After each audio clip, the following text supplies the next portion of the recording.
My father punished me when I talked to ghosts.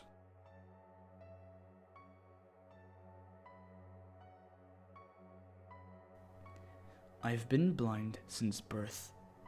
As I grew up, everything was described to me in such vivid detail that I didn't even realize why it was that important to see, especially having no reference point to compare it. We lived in a single-floor ranch house. That's what father told me. In my mind, of course, I could see, although unlike how a sighted person could. I had spatial awareness. I knew where my bedroom was, where the bathroom, living room, and kitchen were. Each wall had its own texture. I don't know if that was done on purpose or if I could feel things others never noticed.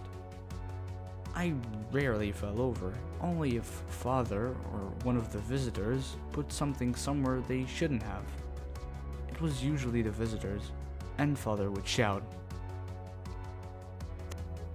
They visited infrequently, and only briefly when they did.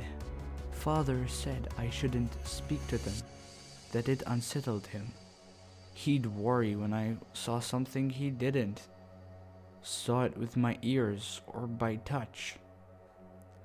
Ellie was the first. She seemed very sweet. She asked me my name and why my face was so messed up. She was in the living room. I could hear where she sat from her breaths. Harsh nasal sounds, as if her nose was blocked. When father had a cold, he'd always breathe through his mouth, big, labored breaths, as he wasn't used to it. When people mentioned my face, I always touched it, trying to work out why it was so strange to them. When I asked if I could touch theirs, there was always a pause. I guess sighted people never did that. Why would they need to? When I asked Ellie if I could touch her face, she reluctantly agreed. But moments later, father entered the room and asked me who I was speaking to. I told him nobody. He would always punish me when I spoke about them. I think it scared him. He'd take my arm and march me off. I'd be knocked off balance and disoriented, to the point where when he finally set me down, my hands would frantically search my surroundings until I knew where I was.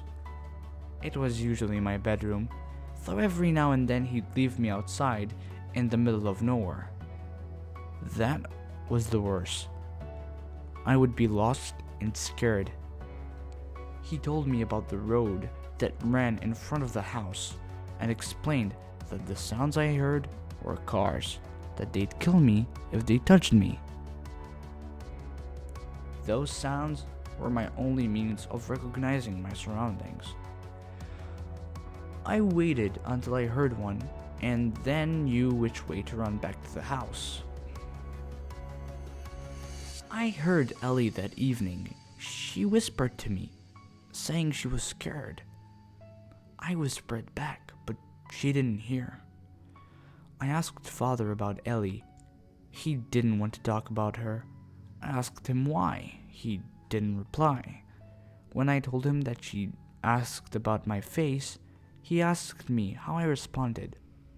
I told him I wanted to touch hers. He laughed, though I knew he wasn't happy. I could hear the difference. When you laugh for pleasure, your mouth is wide open. When you pretend, your mouth is almost closed. To me, the difference is obvious. It wasn't until I was older that he explained. He said we lived in a special place, connected to the other world, that sometimes dead people slipped through, people who died in pain and wanted to reach the living. He explained that because I couldn't see, I was able to tune into that they knew I was listening when others weren't. He said I had to ignore it. Otherwise, he told me, they'd latch on and never leave me. All the dead want is to be alive again, he said. It was dangerous, and they would trick me. He said he knew how to deal with them, but he couldn't help if they became attached to me. Alex appeared to me a few years later. She told me she was lost and didn't know where she was. I told her I wasn't allowed to speak to her. Still, she pleaded for help. I kept quiet, knowing what would happen if I said anything. "Did you speak to them?" Father asked. Though I was upset, I told him no. I wish I could help her. I knew what it was like to be lost, and it scared me. Alex didn't whisper to me at all. I'd ignored her, and she ignored me. Father saved me, and I was thankful. After Alex, I knew what I needed to do, so I did it. The spirits stopped bothering me after that, for a very long time. That was until Sarah appeared. Sarah didn't give me a chance to be quiet. I was on my own, sitting in the living room and listening to the television. "Help," she said. "I need to find a way out." I stayed silent. "You can hear me, can't you?" she asked, surprised. "I'm not allowed to speak to you," I told her. "Please," she begged. "I'm scared, I'm lost, I want to see my daddy." I gripped the arms of the chair and told her I wasn't allowed. "He's dead," she said. I didn't answer. "Your father is dead." I wasn't going to fall for it. I heard banging from around the room and things began to fly and the shelves began to shake. "Stop it," I yelled, and it did. "Please help me leave," she said. I wasn't going to talk to her. I did the only thing I thought would help. I unlocked the front door, hoping she'd run out and get lost, just like I would do. When I heard from her no more, I locked the door and sat back down. I listened intently for any signs, if she was still there. Except for the sounds of the TV, it was silent. I hated when my heart raced. I became all too aware of the tick-tock feelings of the rise and fall within my chest, like it was about to explode. When I heard my father's voice, I screamed. "Son," he said, "I need your help. I think I'm dying." I did what he told me to do. I didn't speak. If he did die, he'd never leave me. Instead, I raced out into the open air and shouted for help. I shouted until my voice was hoarse. I heard the sounds of cars racing along the road in front of my house. I shouted until I heard someone respond. It was a woman. "What's wrong?" they asked. I told them that I think my father was dying. They asked what had happened to my face. I pleaded with them to help me, and they promised they would. I sat down on the grass and waited. Sometime later, the woman returned to me and asked if she could hold my hand. "I'm so sorry," she told me. I heard the sounds of sirens and of people rushing. I asked what was going on. The woman said she was there for me. As the noise died down, a man asked me a question. "I'm a paramedic," he said. "What happened to your face?" I told him I was fine. It sounded as if he were peeling an orange. I imagined that in my head, and worried he'd expose my insides. I screamed and asked what he was doing. He told me everything was going to be okay, and the woman squeezed my hand, telling me to be brave. I didn't know what it was I was experiencing. I felt a tight pain within my head, like when you smash your shin against something hard, followed by something I've come to understand as bright. It hurt so much that I began to cry. "What happened to your eyes?" the paramedic asked. I said I was blind. He asked to check them. The pain returned when he examined them. "Do you know him?" the man asked the woman who had helped me. She told him that I had been screaming for help and that she had come to my aid, but that she had never met me before. "How long have you had your eye injury?" he asked me. I told him I'd been blind from birth. He asked me if I could see his fingers. I told him no. He asked if I could open my eyes. I said I didn't know what he meant. He asked if he could open them for me. I didn't respond.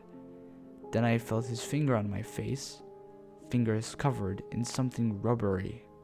Suddenly, it became bright again, and I screamed. He tried to calm me. The woman squeezed my hand again. I didn't know what was happening. Things I couldn't describe came to me. It was like it always was, but multiplied 100-fold, and so much more real. I carried on screaming as a fuzzy form came into view. "Just breathe, okay?" the paramedic said. "Everything will be fine." "When was the last time you saw?" As my heart began to calm and my breathing slowed, I became distracted by what I was experiencing. It overwhelmed me. I wanted to cry, and I did. "How long has it been?" he asked again. "I've never seen anything before," I told him. I was told to keep an eye mask on for most of the day, only taking it off at night at first to allow my eyes time to adjust. At the same time, I was placed in the custody of my aunt and uncle and didn't even know it at first. They were shocked at what had happened to me and that I had never attended school. The past few years had been a roller coaster ride. The doctor said I may never have perfect vision, though what little I have is a godsend, and I'll take what I can get. I've only recently been learning to read and write, so I apologize if my English isn't the greatest. It's the best I can do. I've been asking my aunt what happened to my father, but all she says is that he died of a heart attack. I asked what sort of man he was. She says he was her brother and she'll love him no matter what. My uncle, however, doesn't want to talk about him at all. I've been using the computer a lot recently and really enjoying the internet. I can't believe such a thing exists. After being so lonely for so long, I can talk to whoever I want, when I want, though I'm wary of that. After all, how do I know if who I'm speaking to is alive? No one seems to share my father's concerns about that. Today, I was in a forum discussing the spirit world. I was so happy to find people who I could relate to, and someone curious about my username sent me a link to an article on a true crime website. It was about my father and mentioned me by name. They asked me who I was and if I was the same person. According to the article, my mother had gone missing soon after my birth. It said I've been bound so that I couldn't see. They found 14 bodies in the basement of the house. They said one got away, a girl by the name of Sarah Frank. She was the only one to call the police. They found father's car parked around the back of the house. They supposed he carried his victims in the basement via the storm entrance and left them there. Sarah had managed to get away after she agreed to be his daughter following 4 days of sustained torture. She stabbed him with a knife he'd placed on the counter to butter some toast. I didn't want to believe it.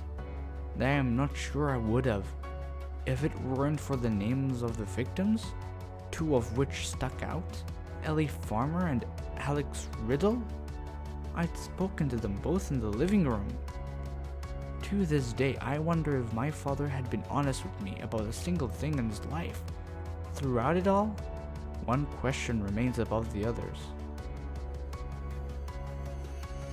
Did I speak to Ellie and Alex before or after he killed them?